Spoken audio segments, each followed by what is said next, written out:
1. Penyebaran berita proklamasi. Sebelum naskah proklamasi dibacakan, para pemuda telah menyebarkan berita tersebut melalui berbagai media, seperti radio, surat kabar, pamflet, dan berita dari mulut ke mulut. BM menyampaikan berita proklamasi kemerdekaan ke kantor berita Domei. Berita tersebut diterima oleh wartawan bernama Syahrudin dan diteruskan kepada Waidan Panelewen. Selanjutnya Waidan Panelewen segera memerintahkan Woods untuk menyiarkan berita proklamasi. Sementara itu, Syahrudin mendatangi ruang siaran radio Bosokan Rigyoku.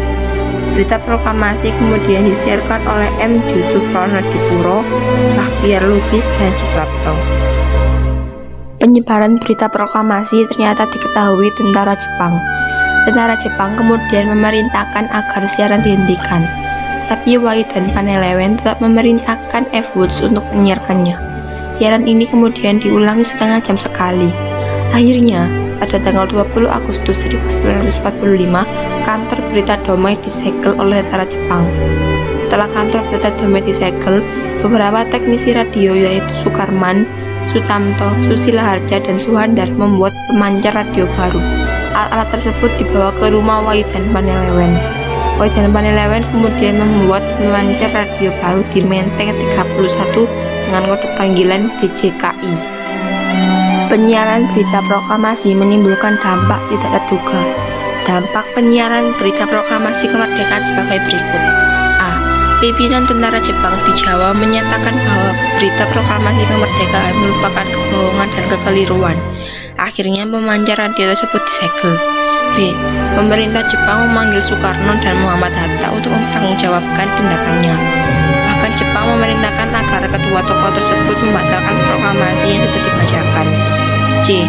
Pemerintah Jepang mendesak agar PPKI bersidang dengan agenda membicarakan rencana kemerdekaan sebagai hadiah dari Jepang, sebagaimana janji Jepang dahulu.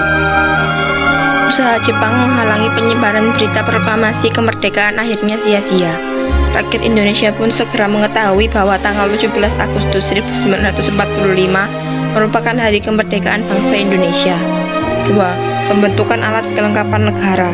Pada tanggal 18 Agustus 1945, PPKI melaksanakan sidang pertama di Gedung Kesenian Jakarta. Sidang tersebut menghasilkan keputusan sebagai berikut. A. Mengesahkan dan menetapkan UUD Republik Indonesia. B. Menetapkan Soekarno dan Muhammad Hatta sebagai Presiden dan Wakil Presiden Republik Indonesia. C.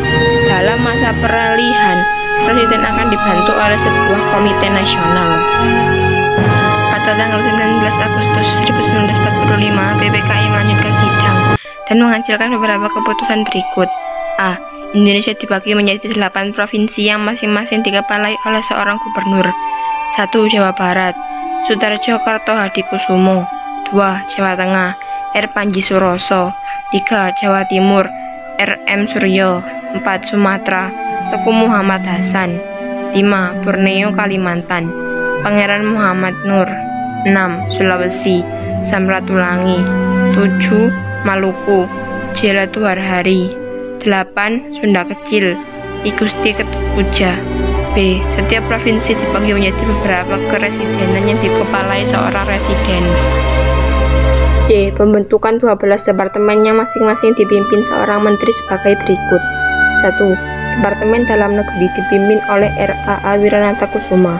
2. Departemen Luar Negeri dipimpin oleh Ahmad Subarjo. 3. Departemen Kehakiman dipimpin oleh Supomo. 4. Departemen Keuangan dipimpin oleh A.A. Maramis. 5. Departemen Kemakmuran dipimpin oleh Surahman Cokroadi Suryo. 6. Departemen Kesehatan dipimpin oleh Buntaran Martoatmojo. 7. Departemen Pengajaran, Pendidikan, dan Kebudayaan dipimpin oleh Ki Hajar Dewantara. 8. Departemen Sosial dipimpin oleh Iwa Kusuma Sumantri. 9. Departemen Pertahanan atau Keamanan Rakyat dipimpin oleh Supriyadi. 10. Departemen Penerangan dipimpin oleh Amir Syarifuddin. 11. Departemen Perhubungan dipimpin oleh Adi Kusno Cokro Suyoso. 12. Departemen Pekerjaan Umum dipimpin oleh Adi Kusno Cokro Suyoso. D. Mengenai sistem pertahanan bangsa Indonesia diperoleh kesepakatan berikut. 1.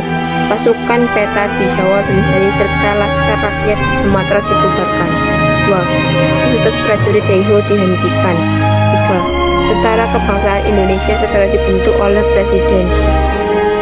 PPKI mengadakan sidang ketiga pada tanggal 22 Agustus 1945 dan menghasilkan keputusan sebagai berikut. A. Pembentukan Komite Nasional Indonesia di seluruh wilayah Indonesia. B. Pembentukan PNI sebagai partai negara yang mempersatukan kekuatan-kekuatan sosial politik masyarakat Indonesia. C. Pembentukan BKR yang bertugas menjaga keamanan dan keselamatan bangsa dan negara Indonesia.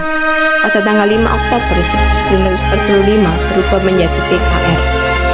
PPKI membentuk KNIP yang diketuai oleh Kasman Singodimedjo dan dilantik pada 29 Agustus 1945 di Gedung Kesenian Jakarta. Pada tanggal 22 Oktober 1945, pemerintah membentuk BKR yang diketuai oleh Kasman Singodimedjo. Pada tanggal 5 Oktober 1945, berganti nama menjadi TKR.